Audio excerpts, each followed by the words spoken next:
kids and I just got back from Minnesota. We were gone for 12 days and Brandon got so much done. Hard to believe that it was one guy doing all this work. So he built us some stairs. I don't know if you guys remember this, but this was all just nice, Nolan. This this uneven, rocky kind of clay terrain. And so he built these stairs. It's going to be great because this was always made me a little nervous having people come here that were visiting. Just because we're used to the terrain, but I just worry that someone would fall or, fall and then hit their heads or whatever. Okay. Anyway, so he built these nice stairs. So he's going to build like a retaining wall right here. So we got Nolan out here with the pickaxe, building some muscle.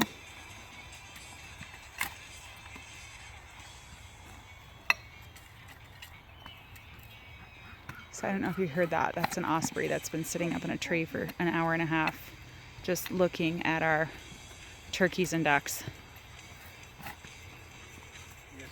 Teamwork. So this follows all the way up here, and then he's building a retaining wall up there. So I will take you up there and show you that. All right, so this is the nice walkway with all this lovely gravel. The kids, of course, love it because it's like a balance beam. And then this is the retaining wall. So while we were gone, there were flash floods, and that was enough for him. He said, nope, we should have done this second. After building the house, we should have built this wall. So not sure how far over he's gonna go, or if it's gonna go the whole way or just this way, but we'll let you know. So next on the list is, you can see how everything out here is just dirt. So this is clay. So it absorbs water when it's a nice light rain, but when it's a really heavy rain, and I mean we're on such a slant that it just runs down like a mudslide. So next on the list is to hopefully put a layer of topsoil down, and that way we can get some ground coverage. So we're hoping maybe some wild grass or clovers, something that will absorb the water. We do not care at this point. All right, so this morning the boys made homemade hash browns. So they peeled their own potatoes and they shredded them and then cooked them, and they are just delicious looking. So we were just on vacation, the kids and I, so I had to take Delilah, my sourdough starter, and put her in the fridge to keep her dormant so she didn't go bad while we were gone. So it was one less thing that Brandon had to deal with. So got back and she was still okay in the fridge, but I decided it was time to move her into a different container. And so what I did, all you have to do, if you do that, you take out all of your sourdough starter, make it a discard, except for like a half a cup at the bottom. You can keep it in that same container. I just wanted to, it's been way too long since I've washed it, so I decided to take it all out and put her in a new container for now until the other one is clean. This is obviously a small container. This wouldn't work best for our big family, but now you can see she's alive and well after 13 days of being in the fridge. So if you're thinking of storing your sourdough starter, it's okay to do that. Don't feel like you're neglecting it. If you put it in the fridge, she or he will just sleep while you're gone. So what we decided to do then with the rest of the potatoes, now I'm making potatoes for Brandon and I. So this was 3 potatoes, and that potato was just 1 potato over there. So it turned out great. So now we've got like, I don't know, 70 pounds of potatoes downstairs that we need to do something with them. So we're gonna have like a whole day of potato freezing. All right, check this out. So our friends are hoping to buy this property, and so the guy that owns it let us come and pick these raspberries. This is all a mature raspberry patch. This is crazy. It's thornless raspberries, so they're like the heritage breed or the heirloom, whatever you want to call it, raspberries. But these are full. Look at this. These are full of raspberries. Look at that. And this is all raspberries. This is our haul from today.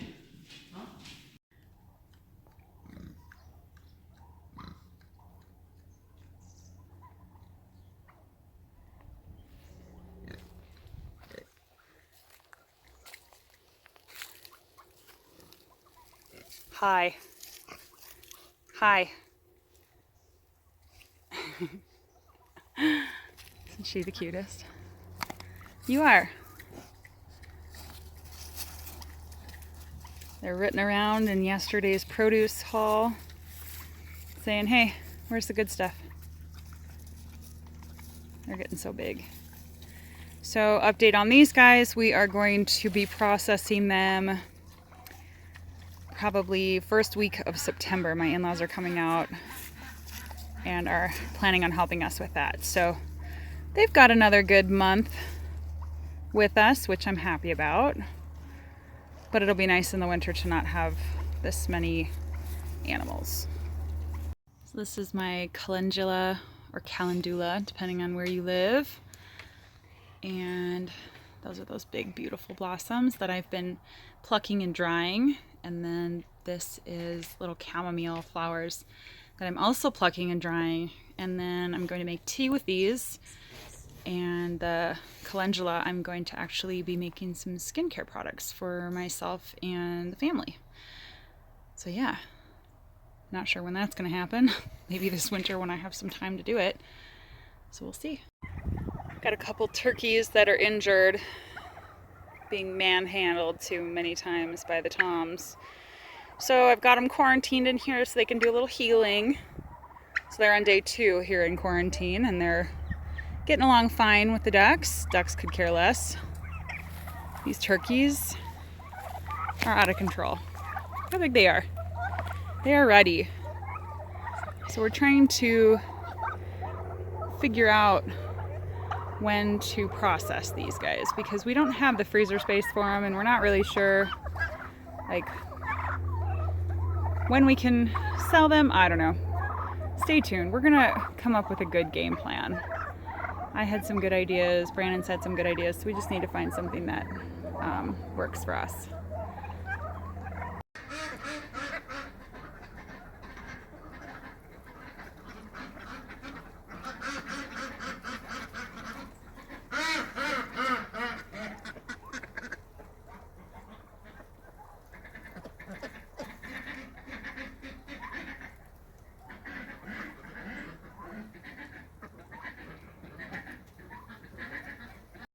Are you ready to check this out?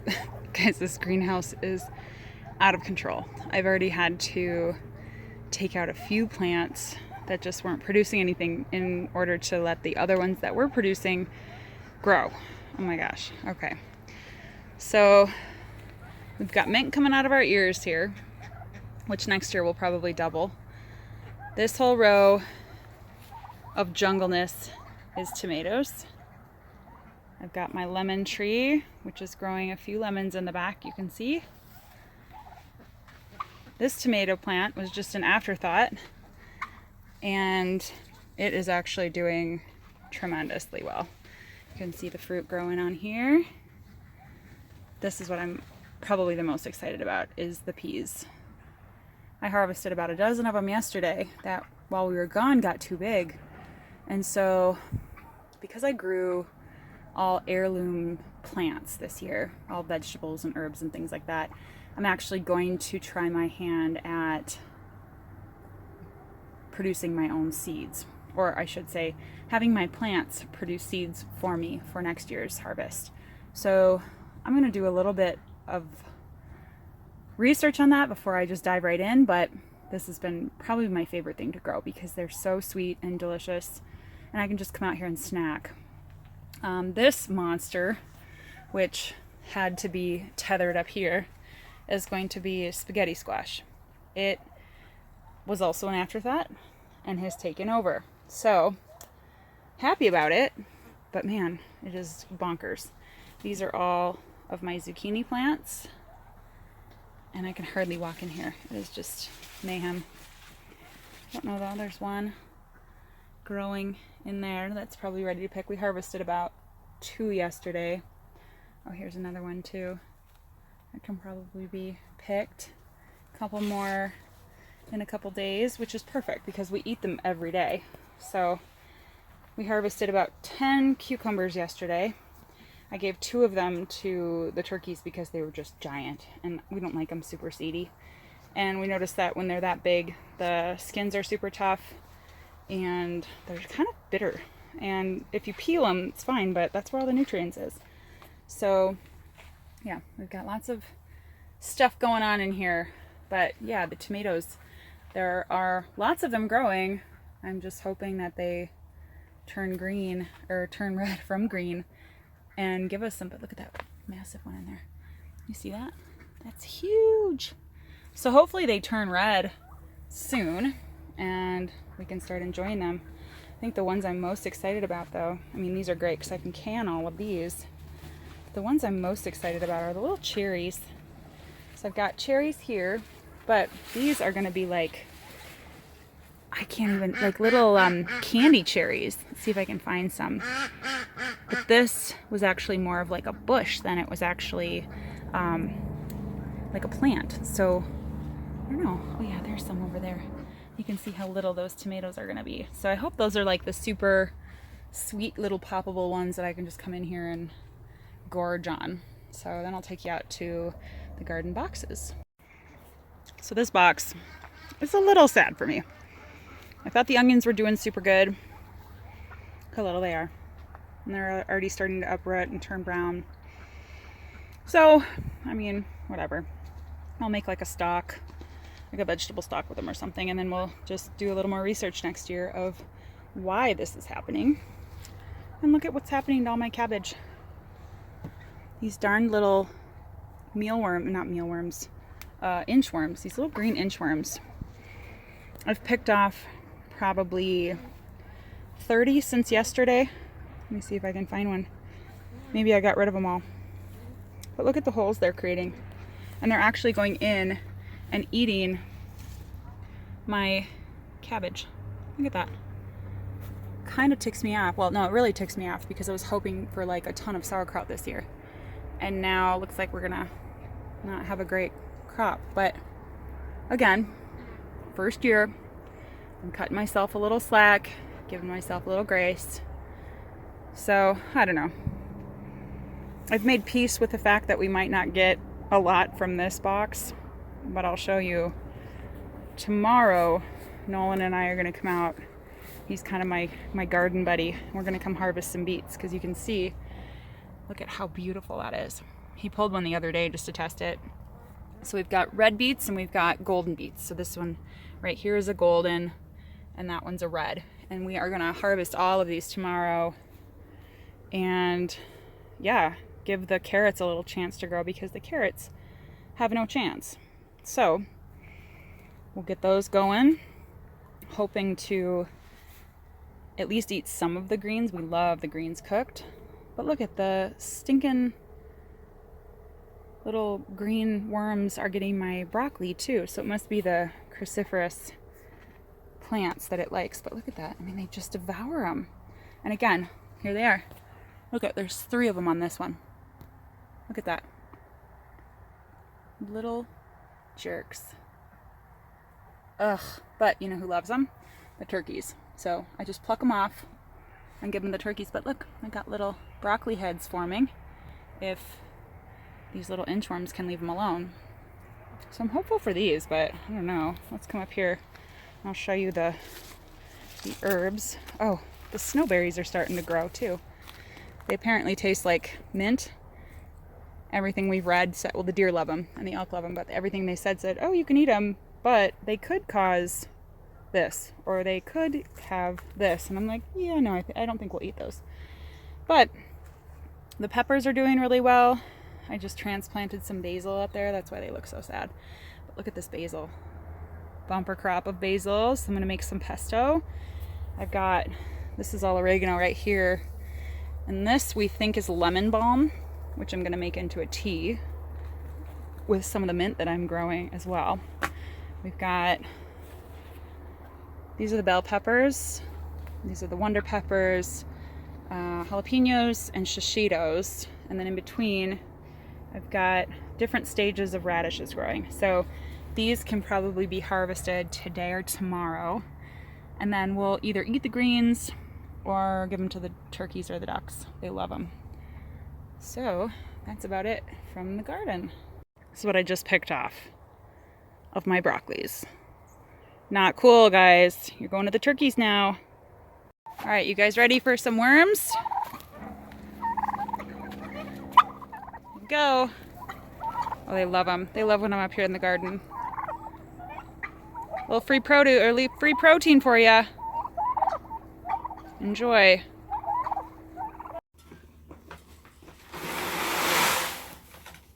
What's your game plan? Okay, you're gonna get DeWalt and the pickaxe down by the wall over there. We fix that afterwards. What's your game plan? For what? For this? Oh, we'll put a bunch of dirt in here and a bunch of rocks on it, and then one more slip and slide. That would be nice, huh, Nolan? So I wanted to show you the finished project. Brandon finished this while we were gone. And I think we can both say that we are extremely happy with the end result. And especially because you can see the mountains again. But look, it's so cool. You can just almost see right through it, which is what we wanted. So, yeah, I think we're both really happy with the way it turned out. We're happy that the smoke is kind of dissipating. Not only for our view, but just for everybody's health. I hope everybody is staying healthy. Man, I don't know, every time I feel like I'm saying, everybody just go love on each other. Everyone go give each other a hug or just say hi to a stranger or something, but it's getting kind of nuts. Glad to be here, that's for sure. But I think next video, we will be doing kind of a day in the life here on our homestead, just with the day-to-day tasks and things that we get done every day. And that's not to be mixed up with all of the different projects that we're doing too. So stay tuned for that. But I hope you guys are all doing really well. And with that, we'll see you later.